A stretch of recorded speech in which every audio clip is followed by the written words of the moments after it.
Laws of Malawi.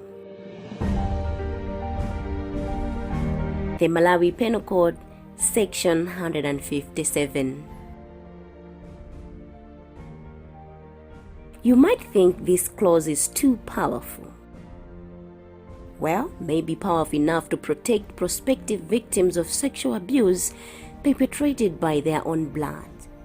But believe you me, in this same Malawi, there are some people who think this law does little in protecting possible victims while doing more harm to the ones already victimized. We should cite the Addis Ababa Declaration, which stipulates that nations should commit to prevent violence against women and girls, and then take care and provide support, all right, including victims' access to justice.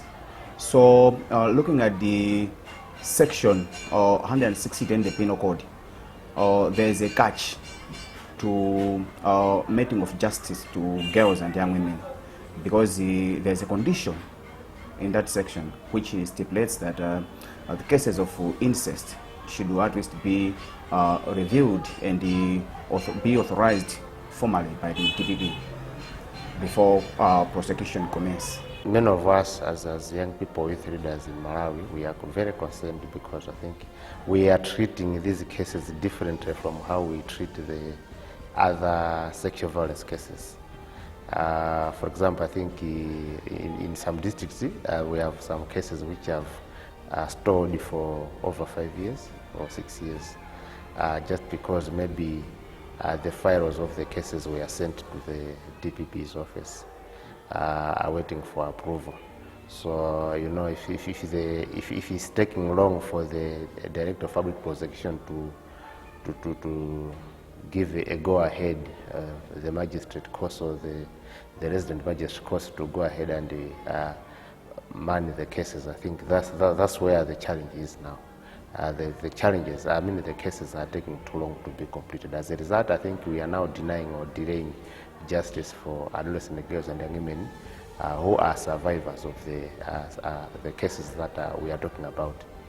The law provides for scrutiny of each alleged incest case by the Director of Public Prosecution's DPP to ascertain its establishment and consent to trial. We say justice delayed is justice denied. Okay, so basically when girls have been victimized, for the process of healing to be complete, there should be closure. So the longer we take to close the cases of incest, the longer the suffering of the girls. So what we are saying is when the girls have been victimized and the cases are left open for a long time, one, the victim herself face traumatic experiences, because generally the perpetrator will be around, she'll be seeing him all the time, so the memories will always be alive. And again, maybe community response to revelations that this girl was sleeping with her brother or her father, right?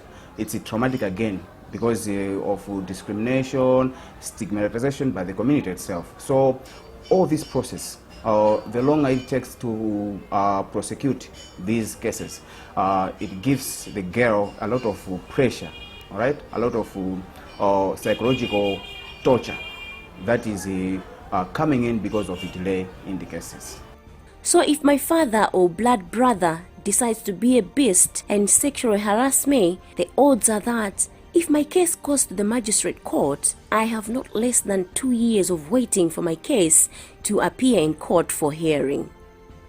A survey recently conducted across the country established that at least 10 girls across the country currently have cases stalling for an average of 3 years in the courts as they still wait for the DPP's consent. This angers youth champions and leaders who thinks something should change in the way the law is administered in order to ensure timely justice to young people who are usually victims of such abuse.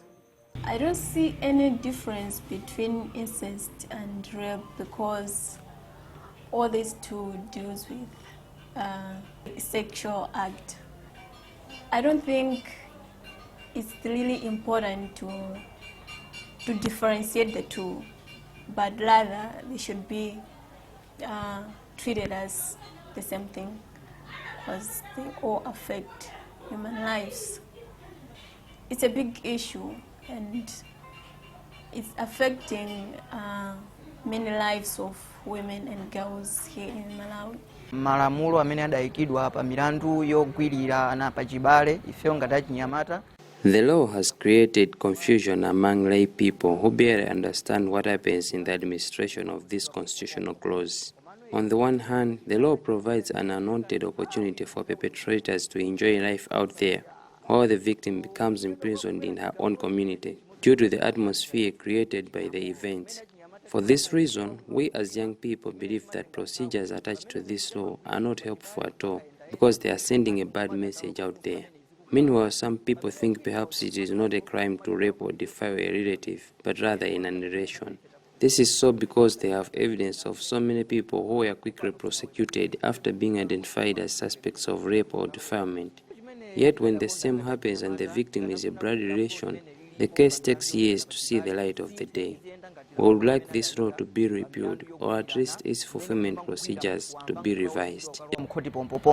Timafuna kuti asinthera mulo limene zifana ni milandu imene yongogwira pompopompo ezoludisa pompopompo. Zimakhaza opweteka kwambiri chifukwa ndikunena izi chifukwa umakhala kuti munthu uyo ukumuona kuti amene anandipanga chipongwe. It becomes very painful, more especially because most of the times perpetrators are people from within the village, and you keep on seeing them in the community. This law could have been the best tool for protecting these girls and sending a strong message to possible perpetrators. However, its implementation has serious loopholes, since they say case files have to go to the Director of Public Prosecution first. The cases take too long without starting, and in the end, victims continue suffering because they feel they have been abused, and yet justice has been concealed. A lot of girls are getting raped or defiled by their own blood relations, some of them by their own fathers. Pazipezeka ndondomeko yabwino kuti izikambidwa milandu ija ngati mmene zimachitikira ni milandu yonse imene imakhalira. We would like this section to be reviewed so that maybe the cases are tried just as simple cases like rape and defilement, whereby they just go straight to the prosecution department of the police and maybe the courts themselves. In fact, we are not against the law. The law is just okay. Only the period covered after the incident and by the time the DPP's office responds to the filed cases, I think a lot of things happen. For example, issues of evidence or witnesses being tampered with. That's what happens. For example, we have cases here in Phalombe that even if they come back, I don't think we will have the evidence that we had or the witnesses that will be available. Maybe some will be trafficked to Mozambique just to ensure that the case is not progressing very well. As a result, the cases might be quashed or acquitted. So that's why we are saying the period covered to complete the cases is very long. As a result, we might end up manning cases which have no evidence or witnesses. This law is like a burden to us, the youth. So we need that is the government to take a look at it so that it can be changed.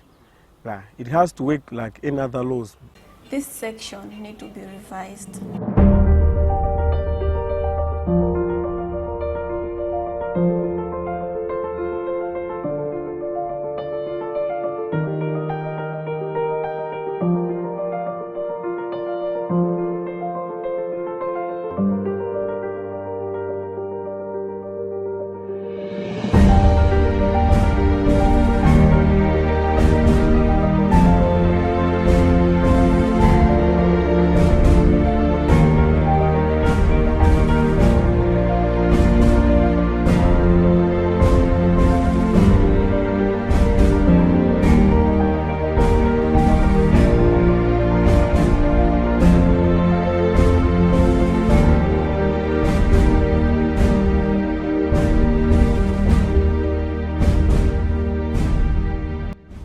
efforts for this cause remain in force, it is an open secret that the current administration procedures of the Section 157 of the Penal Code of Malawi have done more in frustrating our magistrates as well as the victims who painfully bear the long waits in unnecessary shame.